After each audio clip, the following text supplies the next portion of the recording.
My self professor विकास शुक्ला। आज मैं आपको solution and colligative property chapters का लेक्चर नंबर 7 पढ़ाने जा रहा हूं। और इस टॉपिक में, आज के टॉपिक में हम लोग डिग्री ऑफ डिसोसिएशन और डिग्री ऑफ एसोसिएशन और इसका वांट ऑफ फैक्टर से क्या रिलेशन होता है, इसके बारे में डिस्कस करेंगे। जैसा कि मैंने आपको अपने प्रीवियस वीडियो में बताया है कि कुछ सब्सटेंसेज, कुछ इलेक्ट्रोलाइट, चाहे वो स्ट्रॉन्ग इलेक्ट्रोलाइट हो चाहे वीक इलेक्ट्रोलाइट हो, अगर उनको वाटर में रखते हैं तो वाटर में रखने पर वो डिसोसिएट होते हैं। जैसे sodium chloride, magnesium chloride, potassium chloride हो गया, एल्युमिनियम सल्फेट, मैग्नीशियम ऑक्साइड, ये सभी सब्सटेंस डिसोसिएट होते हैं। इसके अपोजिट अगर कुछ सब्सटेंस की बात करते हैं, जैसे एसिटिक एसिड है, फॉर्मिक एसिड है, बेंजोइक एसिड है या कोई भी ऑर्गेनिक एसिड है, तो अगर उसको बेंजीन के प्रेजेंस में रखते हैं तो वो एसोसिएशन शो करता है। तो किस रेट से वो एसोसिएट होता है या किस रेट से डिसोसिएट होता है, डिसोसिएशन के बाद जो प्रोडक्ट बनते हैं उनके बनने का रेट क्या होगा, एसोसिएशन के बाद जो प्रोडक्ट बनते हैं उनके बनने का रेट क्या होगा, यानी कि डिग्री ऑफ डिसोसिएशन और डिग्री ऑफ एसोसिएशन के बारे में इस टॉपिक में हम लोग पढ़ेंगे।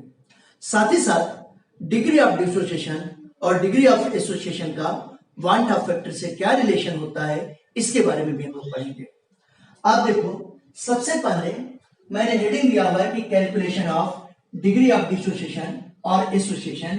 तो सबसे पहले मैं डिसोसिएशन के केस को डिस्कस करने जा रहा हूं। जैसा आप लोगों ने आयनिक इक्विलिब्रियम चैप्टर में पढ़ा हुआ है कि डिग्री ऑफ डिसोसिएशन को अल्फा सिंबल से रिप्रेजेंट करते हैं और इसका फॉर्मूला होता है नंबर ऑफ मोल्स डिसोसिएटेड या after dissociation divided by total number of moles taken before dissociation. इन दोनों के रेशियो से डिग्री ऑफ डिसोसिएशन निकलता है। फिर से देखिए, degree of dissociation equal to number of moles dissociated divided by total number of moles taken before dissociation. ये दोनों का रेशियो डिग्री ऑफ डिसोसिएशन कहलाता है।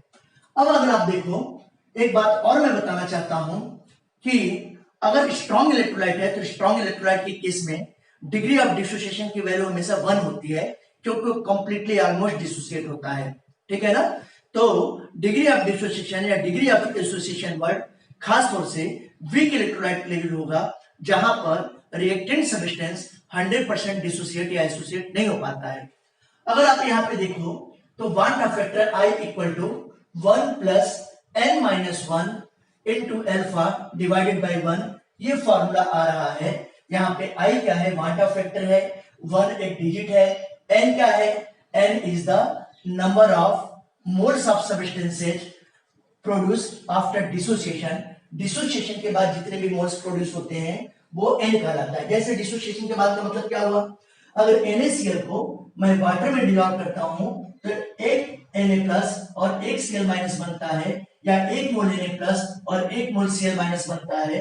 तो यहाँ पे आप टोटल देखोगे कितने आयंस प्रोड्यूस हो रहे हैं, एक मोल Na प्लस का, एक मोल Cl माइनस का, तो 1 प्लस 1 कितना हो गया, 2। जैसे एल्युमिनियम सल्फेट है, अगर इसको वाटर में रखेंगे तो वाटर में रखे जाने पर ये डिसोसिएट होता है, 2 मोल्स एल्युमिनियम आयन और 3 मोल्स सल्फेट आयन। तो अगर इसके नंबर ऑफ मोल्स की बात करते हैं आफ्टर डिसोसिएशन तो 2 प्लस 3 कितना हो गया, 5 हो गया। इसी तरीके से जैसे मैग्नीशियम क्लोराइड है, अगर इसको वाटर में डिसॉल्व करते हैं तो ये मैग्नीशियम आयन और क्लोराइड आयन में डिसोसिएट होता है। तो मैग्नीशियम आयन का 1 मोल और क्लोराइड आयन के 2 मोल्स, तो टोटल कितने हो गए बेटा, 3 मोल्स हो गए। तो n की वैल्यू कितनी हो जाएगी, 3 हो जाएगी। ये बात आपको समझ में आ रही होगी। तो यहाँ पे n क्या है, number of moles of substances produced after dissociation. अब अगर इसी को हम देखें 1 का वांट ऑफ फैक्टर में क्रॉस मल्टीप्लाई करते हैं तो I equal to 1 plus n minus 1 alpha. इसी इक्वेशन को मैं इस फॉर्म में लिख सकता हूं, या इसी इक्वेशन को मैं अगर 1 को वांट ऑफ फैक्टर की तरफ ले जाऊं तो n minus 1 alpha equal to I minus 1, यानी कि वांट ऑफ फैक्टर माइनस 1 आ गया। ये देखिए, इसी फॉर्मूले को मैं ऐसे भी लिख सकता हूं कि alpha equal to I minus 1 divided by n minus 1। Then it is very important formula, ये बहुत ही इंपॉर्टेंट फॉर्मूला है। इस फॉर्मूले से सीधे सीधे रिलेशन एस्टेब्लिश हो रहा है degree of dissociation, van't Hoff factor और number of moles of substances produced after dissociation, इसके बीच में, then it is very important formula, और इस फॉर्मूले से आपका कैलकुलेशन बहुत छोटा हो जाएगा, सीधे अप्लाई आप कर सकते हो। फिर आप देखो, ये मैंने आपको फार्मूला पहले ही बताया है एक नॉर्मल मोलर मास में और वांट ऑफ फैक्टर के साथ रिलेशन में, कि van't Hoff factor equal to mc by mo, यानी कि calculated molar mass divided by observe molar mass, ये फार्मूला होता है।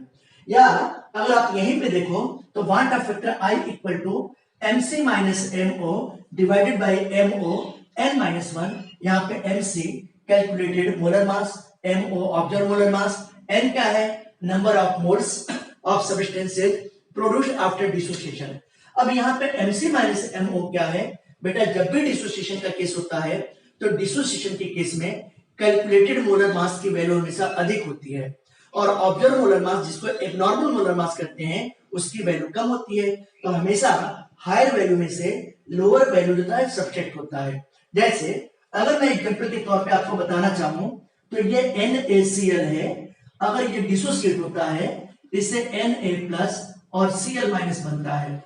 ये 1 मोल NaCl है, यहाँ पे अगर आप ये देखो 1 मोल Na+ और 1 मोल Cl- दोनों को मिला दिया जाए तो टोटल इसके कितने मोल्स होंगे बेटा, बोलो 2 मोल्स होंगे टोटल। अगर 1 मोल NaCl का मोलर मास अगर हम लोग फाइंड आउट करते हैं तो ये कितना आएगा, 58.5 ग्राम पर मोल आएगा।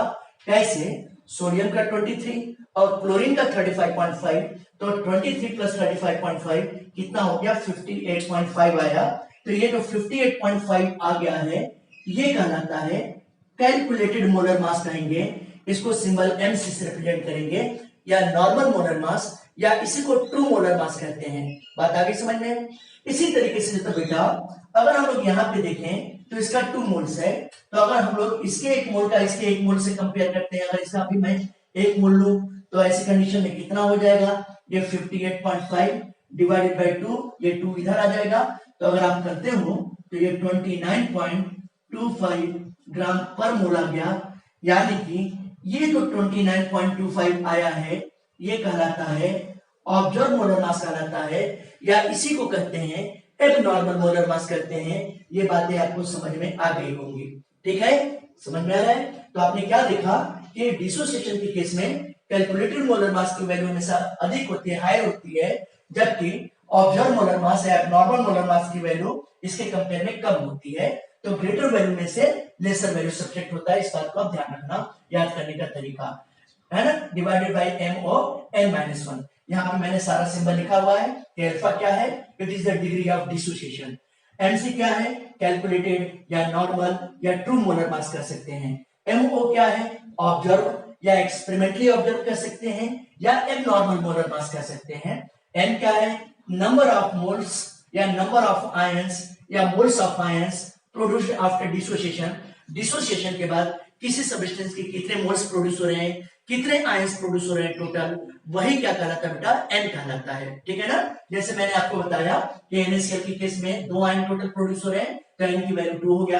एल्युमिनियम सल्फेट के केस में टोटल कितने बेटा, 2 एल्युमिनियम आयन और 3 सल्फेट आयन, तो n की वैल्यू कितनी हो गई, 2 + 3 टोटल 5 हो गई। इसी तरीके से अगर MgCl2 के केस में देखते हैं तो यहाँ पर एक मैग्नीशियम आयन और 2 क्लोराइड आयन प्रोड्यूस हो रहा है, तो ऐसी कंडीशन में n की वैल्यू टोटल कितना हो गया, 1 + 2 करेंगे तो 3 आ गया। तो ये बात याद रखना, this is n value, this is n value and it is also n value for NaCl, okay ना। तो ये बातें आपको समझ में आ गई होंगी।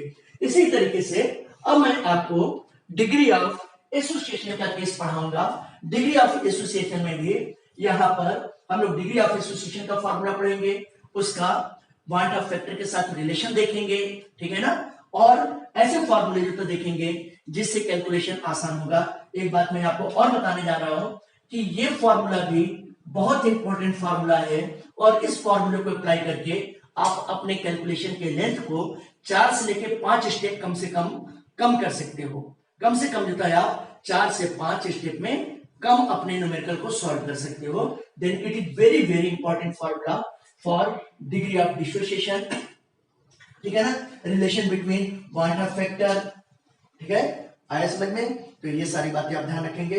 अब अगला मैं आपको बताने जा रहा हूं, एसोसिएशन का केस बताने जा रहा हूं।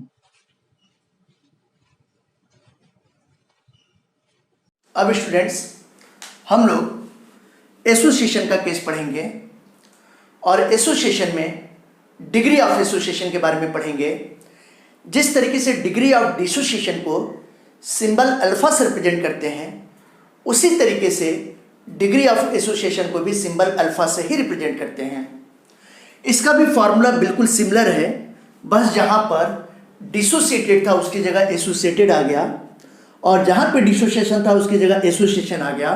तो आप क्या देख रहे हो formula, alpha equal to number of moles associated, यानी कि किसी सब्सटेंस के कितने मोल्स एसोसिएट हो रहे हैं, divided by total number of moles taken before association, association के पहले सब्सटेंस के कितने मोल्स प्रेजेंट हैं। इससे डिवाइड कर देंगे number of moles of associated में total number of moles taken before association से, तो ये डिग्री ऑफ एसोसिएशन निकल आता है। ये फार्मूला आपने आयनिक इक्विलिब्रियम चैप्टर में भी पढ़ा हुआ है। फिर अगर आप यहाँ पे देखते हो तो वांट ऑफ फैक्टर आई के साथ डिग्री ऑफ डिसोसिएशन का क्या रिलेशन है। Van't Hoff factor i equal to 1 minus alpha, alpha degree of dissociation है, plus alpha divided by n. ये एन क्या है, number of molecules associated, number of molecules take part in association, ये क्या है बेटा, एन है। अगर आप देखो यहाँ पर तो एक बहुत ही इंपॉर्टेंट फार्मूला है, this is very important formula, very important formula.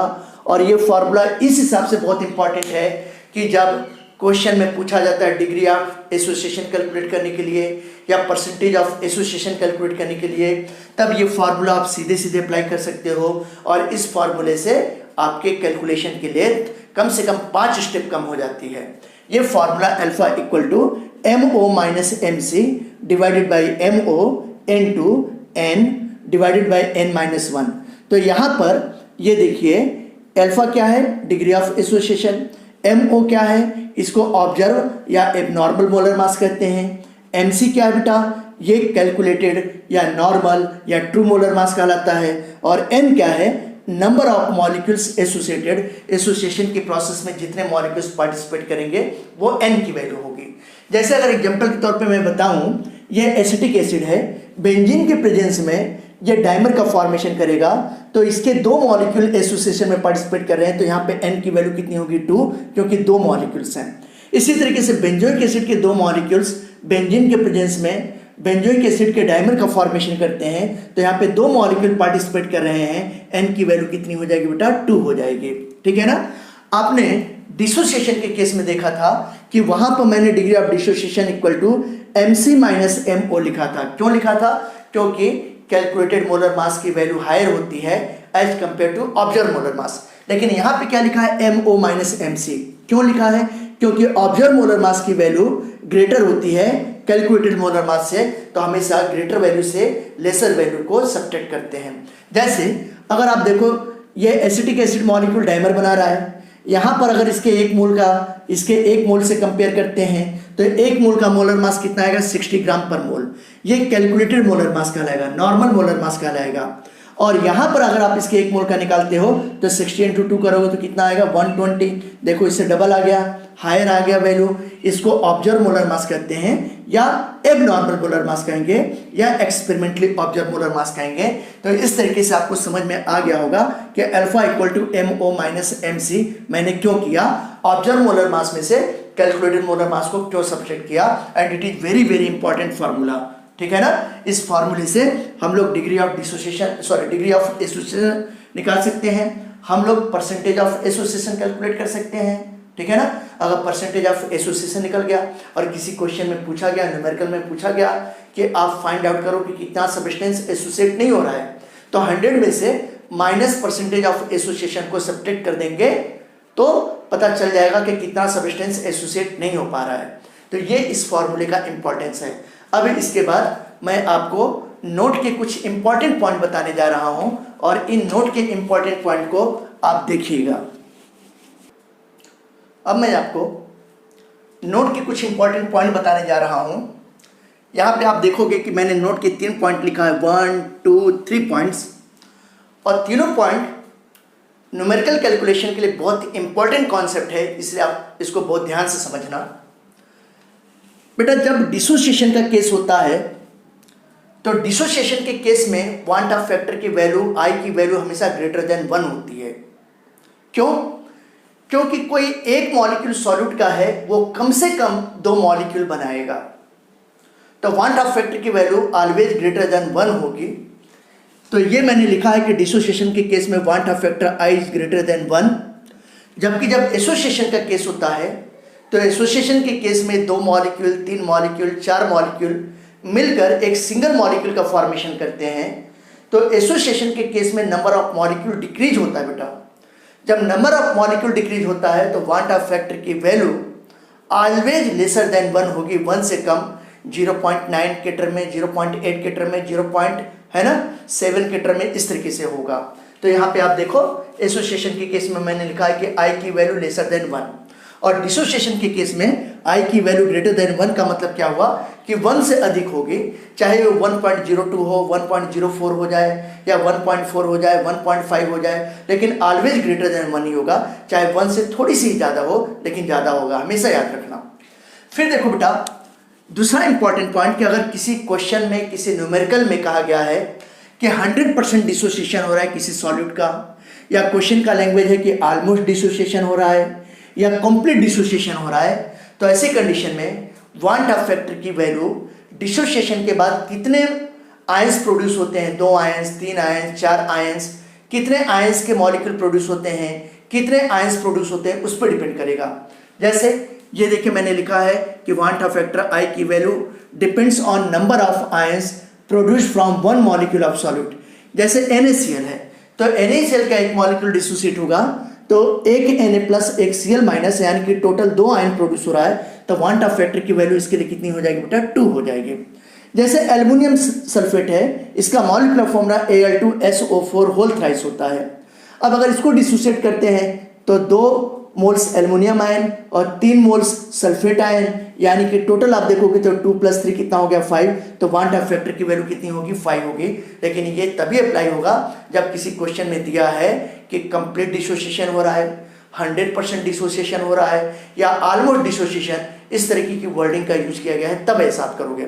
जैसे मैग्नीशियम क्लोराइड है, अगर मैग्नीशियम क्लोराइड के एक मॉलिक्यूल को डिसोसिएट करते हैं तो 1 मोल मैग्नीशियम आयन और 2 मोल क्लोराइड आयन प्रोड्यूस हो रहे हैं, यानी कि टोटल कितने प्रोड्यूस हो रहे हैं बेटा? आयंस 3 हो रहे हैं ना। तो मैग्नीशियम क्लोराइड के लिए वांट ऑफ फैक्टर की वैल्यू कितनी हो जाएगी? 3 हो जाएगी। बात आप ध्यान रखना। फिर देखो ये मैं आपको पढ़ा चुका हूं कि कॉलीगेटिव प्रॉपर्टी का मोलर मास से हमेशा इनवर्स रिलेशनशिप होता है। अगर ऑब्जर्व कॉलीगेटिव प्रॉपर्टी है तो ऐसी कंडीशन में यहां पर 1 एब नॉर्मल मोलर मास होगा, ठीक है ना। फिर से समझिए, जैसे मैंने बोला कि observe colligative property, 4 colligative property होते हैं: relative lowering in vapour pressure, elevation in boiling point, depression in freezing point, osmotic pressure. तो किसी भी कॉलीगेटिव प्रॉपर्टी की बात करूं तो कॉलीगेटिव प्रॉपर्टी का मोलर मास ऑफ सॉल्यूट के साथ हमेशा इनवर्सली रिलेशनशिप होता है। अगर यहाँ पे किसी कॉलीगेटिव प्रॉपर्टी की ऑब्जर्व वैल्यू है बेटा, observe value of colligative property, तो यहाँ पे 1 ऑब्जर्व मोलर मास होगा। इसी तरीके से अगर normal value of colligative property है या true value of colligative property है तो ऐसी कंडीशन में 1 हम लोग नॉर्मल मोलर मास कर सकते हैं, या इसी को 1 कैलकुलेटेड मोलर मास कहते हैं, एक ही बात है। तो ये रिलेशन आप ध्यान रखोगे।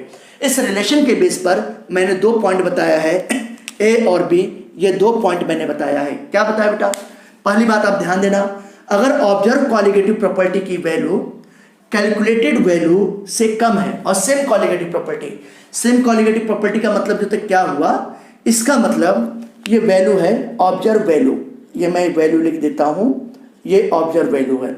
जैसे अगर मैं लेता हूं एलिवेशन इन बॉइलिंग पॉइंट, जैसे मैं बोलता हूं कि observe value of elevation in boiling point is lesser than calculated value of elevation in boiling point. Same colligative property होना चाहिए। अगर यहाँ पे डिप्रेशन इन फ्रीजिंग पॉइंट है तो यहाँ भी डिप्रेशन इन फ्रीजिंग पॉइंट। अगर इधर मैं ऑस्मोटिक प्रेशर लेता हूँ तो इधर भी ऑस्मोटिक प्रेशर। अगर मैं इधर relative lowering in vapour pressure लेता हूँ तो इधर भी relative lowering in vapour pressure. तो ये बात आप ध्यान रखना बेटा कि सेम से कंपेयर करेंगे, ठीक है ना। तो अगर observe value of colligative property is lesser than calculated value of same colligative property, इसका मतलब क्या हुआ कि अगर ये वैल्यू कम हो गई तो फिर ये इन्वर्सल रिलेशनशिप होता है। तो ऑब्जर्व मोलर मास की वैल्यू कैलकुलेटेड से अधिक हो जाएगी कि नहीं? देखो तो अगर observe value of colligative property is lesser than the calculated value of colligative property, तो फिर मोलर मास, ऑब्जर्व मोलर मास की वैल्यू कैलकुलेटेड से बढ़ जाएगी क्योंकि इन्वर्सल रिलेशनशिप होता है। इसका मतलब क्या हुआ बेटा कि वांट ऑफ फैक्टर की वैल्यू 1 से कम होगी, यूनिटी से कम होगी, 1 से कम होगी। और अगर 1 से कम हो रही है तो ये बात आप ध्यान रखोगे कि ये किसका केस है? एसोसिएशन का केस है।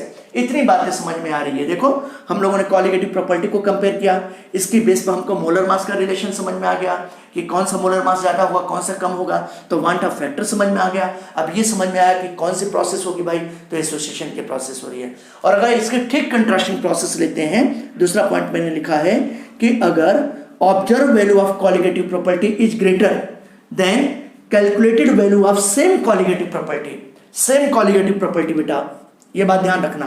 तो ऐसे कंडीशन में अब ऑब्जर्व वैल्यू कोलिगेटिव प्रॉपर्टी के अधिक हो गया तो फिर जो ऑब्जर्व मोलर मास की वैल्यू होगी कैलकुलेटेड से कम हो जाएगी, या कह सकते हैं कि कैलकुलेटेड की वैल्यू ऑब्जर्व मोलर मास से अधिक हो जाएगी। देखिए MC is greater than MO मैंने लिखा है, तो इसका मतलब वांट ऑफ फैक्टर की वैल्यू 1 से अधिक हो रही है, 1 से ज्यादा हो रही है, चाहे वो 1.1 हो, 1.2, 1.4, 1.5 या 1.04 ही क्यों ना हो, है ना, लेकिन 1 से अधिक होगी चाहे जितना भी हो। तो ये क्या हुआ? ये किसका केस हो गया? डिसोसिएशन का केस हुआ। तो ये मैंने कुछ आपको एसोसिएशन डिसोसिएशन के बारे में सारे कॉन्सेप्ट बताए। इन कॉन्सेप्ट पर बोर्ड एग्जाम में, जे एग्जाम में, नीट एग्जाम में बहुत क्वेश्चन पूछे जाते हैं और मैंने कुछ ऐसे फॉर्मूले बताए जिससे उन क्वेश्चन की लेंथ को आप कम कर सकते हो, जल्दी आंसर ला सकते हो, जल्दी सॉल्यूशन कर सकते हो। आगे मैं अपने वीडियो लेक्चर में आपको इससे रिलेटेड न्यूमेरिकल्स के भी कुछ एग्जांपल दूंगा, आपको न्यूमेरिकल्स भी बताऊंगा, तरीका बताऊंगा कि हम लोग किसी न्यूमेरिकल को कैसे कितनी जल्दी सॉल्व कर सकते हैं। ठीक है ना, आया समझ में? तो अगर आज का वीडियो लेक्चर आपको पसंद आया है तो आप मेरे चैनल केम फन को सब्सक्राइब कीजिए, ठीक है ना, मैक्सिमम लाइक कीजिए, मैक्सिमम शेयर कीजिए और आप अपनी पढ़ाई को ऐसे ही कंटिन्यू रखिए। और कमेंट बॉक्स में जाकर, यूट्यूब के कमेंट बॉक्स में जाकर आप मुझे कमेंट लिखिए। आपको अगर किसी टॉपिक की डिमांड करनी है तो वो डिमांड जो तक कीजिए, मैं उसको पढ़ाऊंगा। आपको कोई कॉन्सेप्ट आपको समझ में नहीं आया है मैं आपको बताऊंगा, ठीक है। ऐसे आप अपनी पढ़ाई को कंटिन्यू रखिए। Thank you.